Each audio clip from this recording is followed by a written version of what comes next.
আগের এপিসোডে দেখেছিলাম জিনহাও আর তাওয়ের মধ্যে আর্গুমেন্ট শুরু হয়েছিল। নেক্সট এপিসোডে দেখি তাও তার বন্ধুদের সাথে কথা বলছিল। তাও তার বন্ধুদের বলে টিচার ইয়াও যদি খারাপ পরিস্থিতিতে থাকে এতে আমাদের কি। এটা শুনে তাওয়ের দ্বিতীয় ফ্রেন্ড তাওয়ের ওপরে রাগ দেখাতে থাকে। সব স্টুডেন্ট তাদেরকে ফাইট করতে দেখে, কারণ এর আগে তাদের মধ্যে কখনো ফাইট হয়নি। তাও নিজের ফ্রেন্ডকে মারতেই যাবে তো তাওয়ের ফ্রেন্ড বলে আমাকে মারো, আমি চাই এই ফাইটের মধ্যে আমাদের বন্ধুত্ব ভেঙে যাক, কারণ আমি আর তোমার সাথে বন্ধুত্ব রাখতে চাই না এবং আমার মমও তোমার থেকে দূরে থাকতে বলেছে। তারপর দুজন ফ্রেন্ড সেখান থেকে চলে যায়। তখন তাওয়ের অনেক খারাপ লাগছিল। তাও ভাবে সত্যি আমি কি অনেক খারাপ, আমি টিচার ইয়াওয়ের সাথে অনেক খারাপ ব্যবহার করেছি। অন্যদিকে টিচার ডিং যখন ক্লাসে আসে তখন হানফের টিচার ডিংকে রিকোয়েস্ট করে প্লিজ টিচার ইয়াওকে স্কুল থেকে বের করবেন না। তো তখন দেখি তাও উঠে টিচার ডিং এর কাছে মাপ চাইছিল।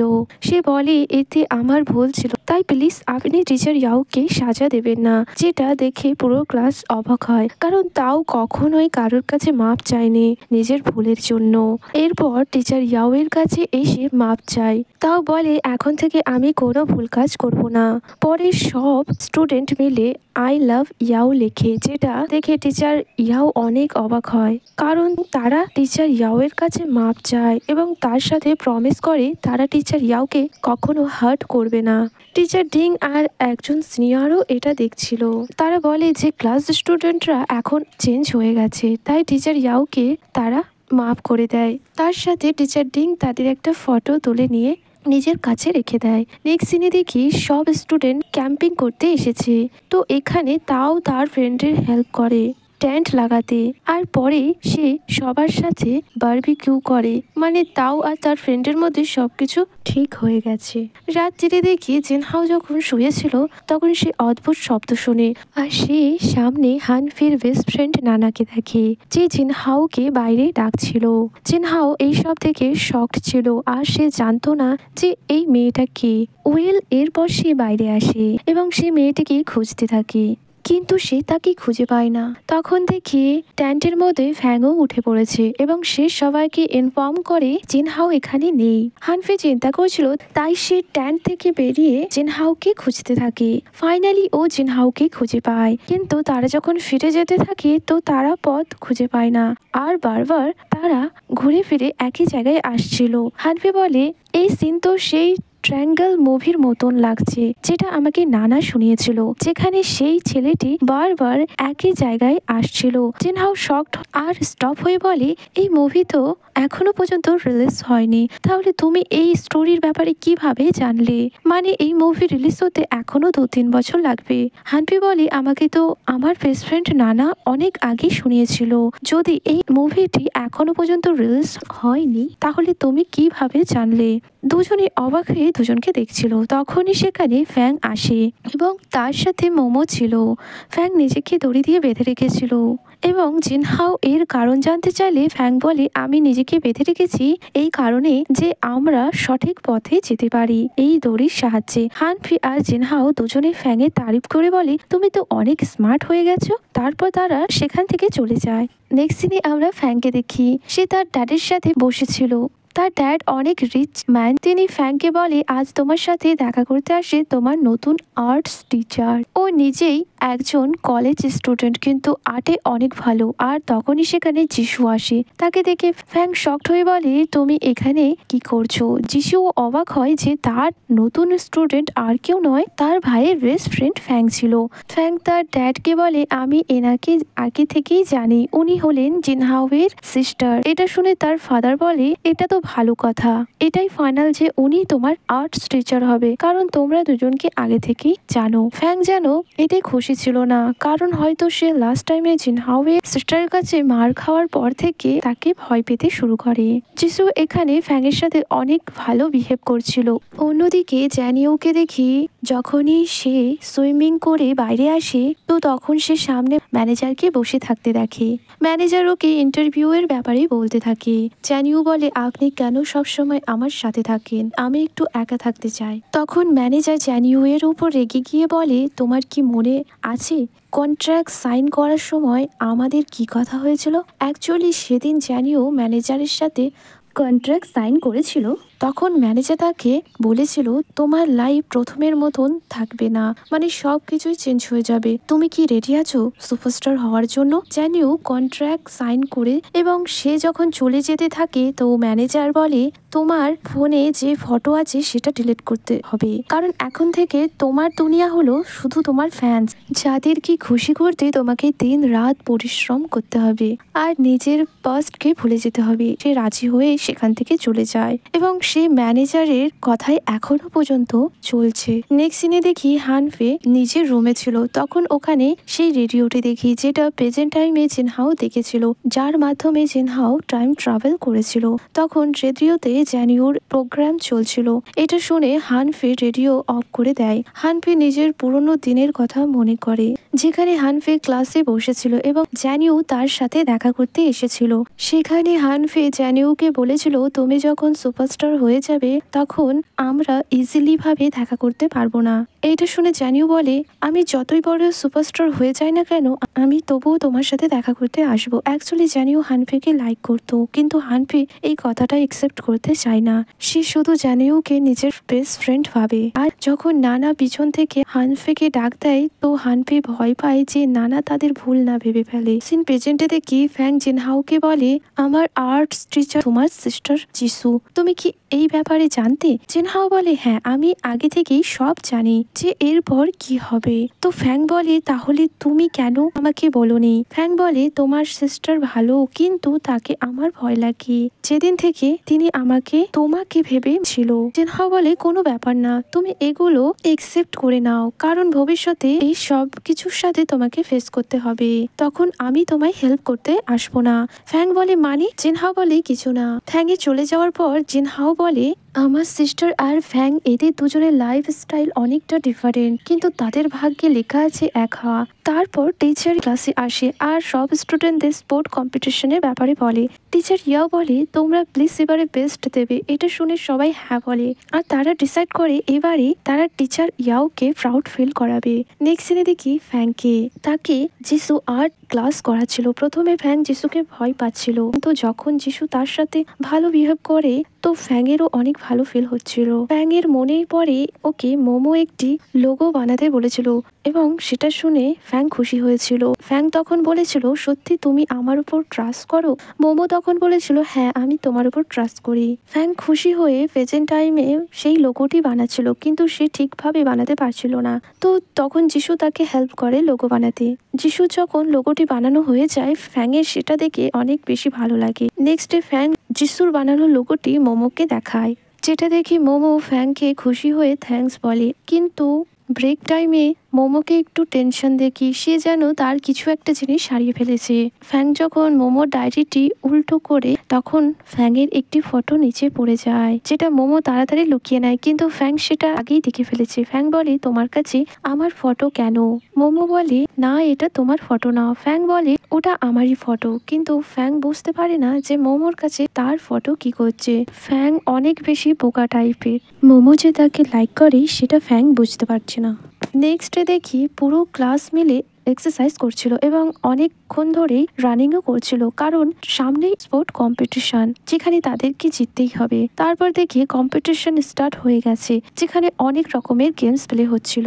প্রথমে জিনহাওয়ের ক্লাস যেতে তো পরে অন্য ক্লাস, তারপর হানফে রানিং কম্পিটিশন শুরু হয়, যেখানে হানফে রান করতে কিছুটা প্রবলেম হচ্ছিল। তখন তার পাশে জিনহাও আসে আর তাকে নিজের ওপর ট্রাস্ট করতে বলে আর বলে, তুমি অবশ্যই জিতবে, এবং জিনহাও তাকে দীর্ঘ নিঃশ্বাস নিতে বলে।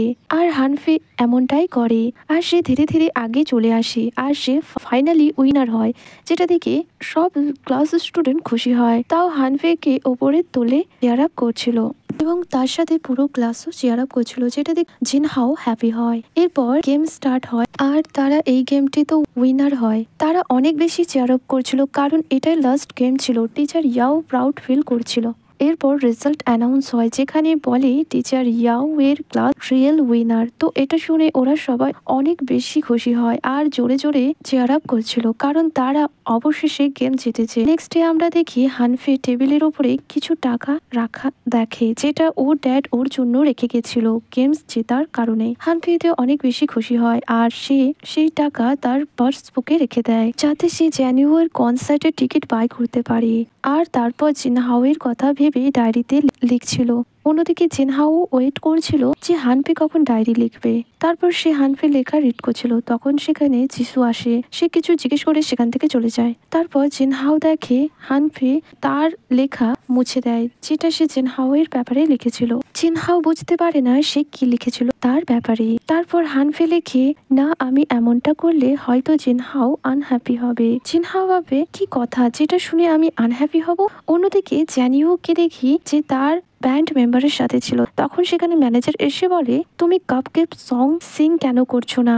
এমনকি তোমার ফ্যান্সরা দূর দূর থেকে এই সং শোনার জন্য এসেছে। কিন্তু জ্যানিউ তখনও মানা করছিল। অ্যাকচুয়ালি কাপকেক সং সেই সং যেটা সে হানফির সাথে বানিয়েছিল, যেটার ক্রেডিট সে হানফিকে দিতে চায়। কিন্তু ম্যানেজার তাকে অনেকক্ষণ বোঝানোর পর তাকে অর্ডার করে, তোমাকে এই সং সিং করতেই হবে। তখন সে বাধ্য হয় সং সিং করতে। তারপর আমরা দেখি পুরো ক্লাস স্টুডেন্ট মিলে ডিনার করছিল বোর্ড কম্পিটিশনে উইনার হওয়ার জন্য। সেখানে টিচার ইয়াও এসে বলে, আজকে ডিনার ফ্যাংয়ের ড্যাডের তরফ থেকে, তাই সব স্টুডেন্ট ফ্যাংকে থ্যাঙ্কস বলো। তো তখন সবাই মিলে ফ্যাংকে থ্যাঙ্কস বলে, যেটা ফ্যাংয়ের অনেক বেশি ভালো লাগে। মোমো তাকে দেখে বলে, তুমি কেন ব্লাস্ট করছো? ফ্যাং বলে, এই কারণ যে সবাই আমাকে থ্যাঙ্কস বলেছে আর আমার অনেক বেশি ভালো লেগেছে সবাইকে ডিনার করিয়ে। জিনহাও হানফিকে নিয়ে টেনশন করছিল, কারণ সে তার মেসেজ বা কলের আনসার দিচ্ছিল না। তো তখন মোমো বলে, সে কি জ্যানিউর কনসার্টে গেছে, যেটা আজকে হওয়ার কথা? তারপর বলে, না সে কেন যাবে, সে তো জ্যানিউর ফ্যান নয়। কিন্তু আমি তার কাছে কাপকেক সং শুনেছি, যেটা জ্যানিউ নিজের স্কুল টাইমের ক্রাশের জন্য লিখেছিল। তো এটা শুনে জিনহাও জেলাস ফিল করছিল। সে বলে, এমনটা নয় যে হানফি জ্যানিউর ক্রাশ। তো তখনই তাও সেখানে আসে আর জিনহাওকে কোল্ড ড্রিঙ্কস দিয়ে বলে, চলো পুরোনো কথা বলে আবারও আমরা ফ্রেন্ড হই আর ফিউচারে ফ্রেন্ড থাকবো। জিনহাও বলে, হ্যাঁ অবশ্যই আমরা ফিউচারে ফ্রেন্ড থাকতে পারি। তাও সেখান থেকে চলে যাচ্ছিল, তখন ফ্যাং বলে, আমিও তোমার ফ্রেন্ড হতে চাই। তাও বলে, কেন, তুমি তো আমাকে ভয় পাও। এই কথাই ফ্যাং বলে, তুমি যদি আমার বেস্ট ফ্রেন্ড হও তাহলে আমি তোমাকে ফ্রিতে ডিনার করাবো, কারণ এই রেস্টুরেন্টটা আমার ড্যাডের। তো তখন তাও বলে, যদি এমনটা হয় তাহলে তোমার সাথে আমার ফ্রেন্ডশিপ করতে কোনো প্রবলেম নেই। এরপর জ্যানিউকে তার ব্যান্ডের সাথে দেখি, যেখানে সবাই জ্যানিউর তারিফ করছিল যে জ্যানিউ কত ভালো সং প্লে করেছে আজ। তো সে সবাইকে থ্যাঙ্কস বলে, কিন্তু সে ভেতরে ভেতরে আনহ্যাপি ছিল, কারণ সে আজ হানফির সাথে দেখা করেছিল, কিন্তু তাদের মধ্যে কি কথা হয়েছে সেটা দেখানো হয় না। অন্যদিকে হানফিকে দেখি সে অনেক লেটে পার্টিতে আসে। তো তখন জিনহাও বলে, কোনো ব্যাপার না, আমি তোমার জন্য ওয়েট করছিলাম, আমার মনে হয় তুমি কিছু খাওনি, তাই চলো ভেতরে আমরা একসাথে ডিনার করি। এরপর আমরা দেখি সব স্টুডেন্ট সেখান থেকে চলে গেছে, শুধু হানফি আর জিনহাও ছিল। তখনই হানফির ব্যাগ থেকে কনসার্টের টিকিট নিচে পড়ে যায়, যেটা জিনহাও দেখে ফেলে। হানফি তাড়াতাড়ি করে জিনহাওয়ের থেকে টিকিটটি নিয়ে নেয়। তো তখন জিনহাও বলে, তুমি আবারও জানিউর সাথে দেখা করতে গেছিলে, যে তোমার সাথে দেখা করতে চায় না? হানফি বলে, আমি সব জানি। আর সে আপসেট হয়ে খাবার খেতে থাকে, কারণ এইবারেও জানিউ হানফির সাথে ঠিক মতো কথা বলেনি। এরপর দেখি তারা দুজন যখন বাড়ি ফিরছিল, তখন হানফি কিছু উইক ফিল করছিল। এতে জিনহাও তাকে বকাবকি করে বলে, তুমি কেন ওই জ্যানিউর কাছে বারবার যাও, এমনকি সে তোমার সাথে রুড ব্যবহার করে, মানে এখন তোমার উচিত তাকে ভুলে যাওয়া। তখন হানফি জিনহাও এর উপর রেগে বলে, তুমি কে হও আমাকে এইসব বলার? এমনকি তুমি কিছুই জানো না। জিনহাওয়ের এটা শুনে খারাপ লাগে আর বলে, হ্যাঁ আমি তোমার কেউ না। ইনফ্যাক্ট এখানে আমার থাকাটাও উচিত না, কারণ তুমি আমার থেকে দূরে থাকতে চাও। আর যখন সে এসব বলে চলে যাচ্ছিল তখন হানফি তাকে ডাক দেয়, কারণ সে জিনহাওকে হার্ট করতে চায় না। কিন্তু জিনহাও সেখান থেকে চলে যায়। তারপর জিনহাও বলে, আমার হানফির সাথে এতটা রুড বিহেভ করা উচিত হয়নি। তাই সে তখন তাকে কল করে। অন্যদিকে হানফে যে পানি খাচ্ছিল সে যখন গ্লাসটি রাখতে যায় তখন পড়ে যায়। তারপর সে জিনহাওয়ের কল রিসিভ করে বলে, এখন তোমার কি দরকার যে তুমি এখন কল করেছো? জিনহাও ওকে সরি বলে যে আজ আমি একটু বেশি রুড বিহেভ করেছি। হানফে বলে, আমি তোমার সাথে কোনো কথা বলতে চাই না, কারণ তুমি আমায় আবারও হার্ট করবে, তারপরে আবার সরি বলবে। হানফে যখন এইসব বলতে বলতে তার রুমের দিকে যাচ্ছিল তখন সে স্লিপ খেয়ে পড়ে যায়, যার কারণে সে নড়াচড়া করতে পারছিল না। সে জিনহাওকে বলে, আমি উঠতে পারছি না। তো তখন জিনহাও ছুটে হানফের অ্যাপার্টমেন্টে আসে, কিন্তু হানফে ডোর ওপেন করতে পারছিল না। তাই সে জিনহাওকে বলে যে কি সুমেন্ট এর নিচে আছে।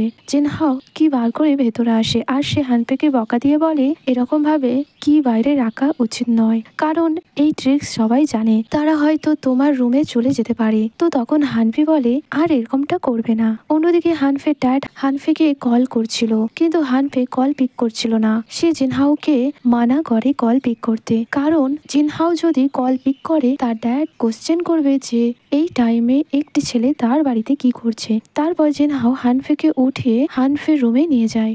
অন্যদিকে হানফে ড্যাড অনেক টেনশন করছিল যে হানফে কেন তার কল পিক করছে না। তাই সে তার সিনিয়রদের বলে, আমাকে মাফ করবেন, আমাকে এখন বাড়ি যেতে হবে, আমি একেবারেই ড্রিঙ্কস করে নিচ্ছি। আর সে জলদি জলদি ড্রিঙ্কস করতে থাকে যাতে সে জলদি বাড়ি যেতে পারে। অন্যদিকে দেখি জিনহাও হানফেকে তার রুমে নিয়ে আসে। তখন সে রুমে সেই রেডিও দেখতে পায়। তার মনে পড়ে এটাই তো সেই রেডিও যার কারণে আমি পাস্ট লাইফে চলে এসেছি। তাই সে হানফির কাছে রেডিওর সম্পর্কে জানতে চায়। তো হানফি বলে, এটা আমার গ্র্যান্ডমাদার আমার মমকে দিয়েছিল আর তারপর মম আমাকে দিয়েছে, আর এটা শেষ চিহ্ন আমার মমের দেওয়া। তখন জিনহাও হানফির হাতে একটা টাইম ট্রাভেল বুকস দেখে। হানফি বলে, এটা নানা আমায় দিয়েছিল।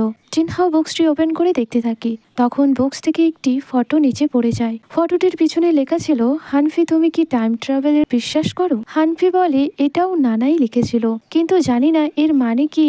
কিন্তু জিনহাও যখন ফটো দেখে সে আরো বেশি শকড হয় যে এটাই তো সেই মেয়েটা যে আমার ড্রিমসের মাঝে মধ্যেই আসে। হানফি বলে, মানে তুমি কি নানার সাথে আগেও দেখা করেছো যে সে তোমার স্বপ্নে আসে? জিনহাও বলে, আমি কখনোই তার সাথে দেখা করিনি। এরপর হানফি বলে, তুমি ড্রিমসে কি দেখো? জিনহাও কথা চেঞ্জ করে বলে, আমি ড্রিমসে এমন কিছু দেখি না। হানফি বলে, আমি তো নানার চিলড্রেন টাইমের ফ্রেন্ড, কিন্তু সে কখনো আমার ড্রিমসে কেন আসে না? তারপর হানফি ফার্স্টের স্টোরি বলতে থাকে যে আমি নানা জ্যানিও অনেক ভালো বেস্ট ফ্রেন্ড ছিলাম। নানা জ্যানিও আমার থেকে 2 বছরের বড় ছিল, মানে তারা আমার সিনিয়র ছিল। কিন্তু আমরা তিনজন এতটাই দুষ্ট ছিলাম যে মাঝে মধ্যেই আমরা পানিশমেন্টও পেতাম। জ্যানিও এর মতন আমার সিঙ্গিং করার শখ ছিল। সেদিন আমার অডিয়েন্স ছিল, কিন্তু তখন আমার কাছে ড্যাডের কল আসে। আমি তখন জানতে পারি মমের ডেথ হয়েছে। আমি এতটাই ভেঙে পড়েছিলাম যে অডিয়েন্স দিতে চাইছিলাম না। তো তখন জ্যানিও আমার হয়ে সিঙ্গিং প্লে করেছিল আর আমার জন্য ওই কাপ কেক সংটিও করেছিল, যেটা আমরা দুজন মিলে বানিয়েছিলাম। জ্যানিও আমাকে অনেক সাপোর্ট করেছিল সেই সময়। আমরা সেদিন ফার্স্ট প্রাইজ জিতেছিলাম, কিন্তু আমি তখনও আপসেট ছিলাম। কিন্তু তারা আমায় খুশি করতে একসাথে মিলে ফটো তোলে, যে ফটোটা আমাদের তিনজনের কাছে এখনো পর্যন্ত আছে। সবকিছুই ঠিক চলছিল, কিন্তু হঠাৎ একদিন নানা রিয়াক্ট বিহেভ করে, যেদিন জ্যানিও নিজের ফার্স্ট কন্ট্রাক্ট সাইন করেছিল এবং আমাদের এই ব্যাপারে বলেছিল। কিন্তু আমি তো এটা শুনে খুশি ছিলাম, কেন জানি না নানা খুশি ছিল না। ও তখন জ্যানিওকে কন্ট্রাক্ট শেষ করতে বলেছিল, কিন্তু আমরা ভেবেছিলাম সে হয়তো ফান করছে, তাই আমরা তার কথা তখন সিরিয়াস নেইনি। পরে আমাকে নানা তার ফিলিংস এর ব্যাপারে বলেছিল, জ্যানিওকে লাইক করে। প্রেজেন্টে জিনহাও বলে, আর তুমিও তো জ্যানিওকে লাইক করো। হানফি বলে, বোকার মতন কথা বলো না, আমি জ্যানিওকে শুধু একটা ভালো ফ্রেন্ড মনে করি, আর আমি চাই সে নানার সাথে দেখা করুক। যাতে তার কন্ডিশন কিছুটা হলেও ঠিক হয়, কারণ এই সময় নানার কেয়ার আর ভালোবাসা দরকার। কিন্তু জ্যানিও আমার কথা শুনতে চাইছে না। হানফে জিনহাওয়ের থেকে ফটো নিয়ে রেখে দেয়। তখন সে তার ড্যাডের শব্দ শোনে। হানফে বুঝতে পারে যে তার ড্যাড এসেছে। ও ভয় পাচ্ছিল, কারণ সেই সময় জিনহাও তার রুমেই ছিল। তাই তাড়াহুড়ো করে জিনহাওকে তার ব্ল্যাঙ্কেটে লুকিয়ে দেয়। তখন ড্যাড রুমের ভেতরে আসে আর বলে, তুমি কেন আমার কল পিক করছিলে না? হানফে একদম চিল হয়ে বসেছিল। তখন হানফে বলে, আমি শুনতে পাইনি। এরপর ড্যাড হানফেকে বলে, মেন ডোরটা খোলা কেন? তখন হানফে বলে, আমি বন্ধ করতে ভুলে গিয়েছি। ড্যাড বকাবকি করে বলে, এরকম ভুল আর কোনোদিন করবে না। আর যখন তার ড্যাড চলেই যাবে, তখন তিনি নোটিস করে জিনহাওয়ের পায়ের দিকে। সেই জন্য তিনি হানফেকে অবাক হয়ে দেখছিল, আর তার সাথে তিনি শকডও ছিল। আর তিনি যখন ব্ল্যাঙ্কেটটা সরায়, তো তিনি জিনহাওকে দেখতে পায় এবং পিলো ছুঁড়ে তার দিকে মারতে থাকে।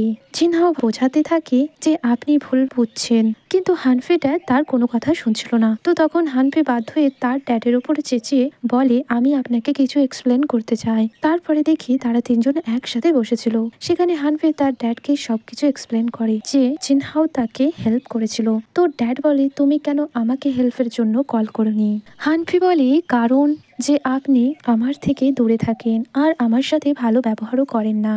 এটা নিয়ে তাদের মধ্যে আর্গুমেন্ট শুরু হয়। তো জিনহাও তাদের চুপ করিয়ে বাইরে চলে যায়। তারপর সে যখন বাইরে আসে, হানফে ড্যাড বলে, তোমাকে আজকের জন্য থ্যাঙ্কস, কিন্তু তুমি এখন থেকে হানফে থেকে দূরে থাকবে, কারণ আমার ভালো লাগছে না তোমাকে আর হানফেকে একসাথে দেখে। জিনহাও বলে, আপনি যদি হানফের ভালো চান তাহলে এরকম ব্যবহার করবেন না, কারণ তার এই সময় একটা ভালো বন্ধুর দরকার যে তার ফিলিংস বুঝবে।